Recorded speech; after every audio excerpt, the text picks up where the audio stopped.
बुढ़िया युवक को बिल्ली देकर चली गई, लेकिन जैसे ही बारिश की पहली बूंद उस बिल्ली के बच्चे पर गिरी, मानो कोई प्राचीन श्राप जाग उठा।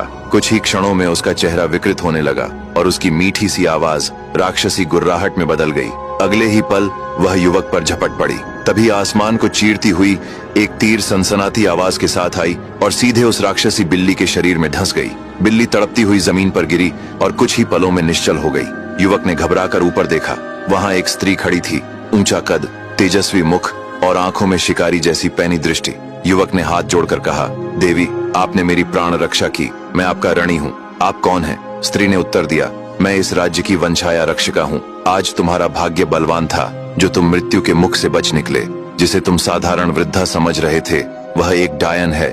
बुढ़ापे में वह स्वयं शिकार नहीं कर पाती, इसलिए राहगीरों को अपने जाल में फंसाकर उन्हें खा जाती है। इतना कहते ही उसने अपने कान से सांप के आकार का कुंडल निकाला और जमीन पर फेंक दिया। क्षण भर में वह कुंडल फुफकारता हुआ एक विशाल नाग बन गया। नाग ने फुर्ती से झपट्टा मारा और झाड़ियों में छिपी डायन को कस लिया। डायन की चीखें पूरे जंगल में गूंज उठीं। वंशाया रक्षिका ने मंत्रोच्चार किया और उस डायन को एक मंत्रबद्ध शीशी में बंद कर लिया। कुछ क्षण बाद युवक बोला, मैं कई दिनों की कठिन यात्रा करके यहाँ पहुंचा हूँ। आपकी महारानी से भेंट करना चाहता हूँ। स्त्री ने गहरी दृष्टि से उसे देखा और बोली, यदि तुम्हारा उद्देश्य सच्चा है तो मैं स्वयं तुम्हें महारानी के पास ले चलूंगी। उसने जोर से ताली बजाई। अगले ही पल आकाश गर्जना से कांप उठा। बादलों को चीरता हुआ एक विशालकाय ड्रैगन नीचे उतरा। दोनों उसकी पीठ पर सवार हुए और राजधानी की दिशा में उड़ चले। राजधानी पहुंचकर युवक को महारानी के सामने लाया गया। महारानी ने गंभीर स्वर में पूछा, तुम कौन हो और मेरे राज्य में किस उद्देश्य से आए हो?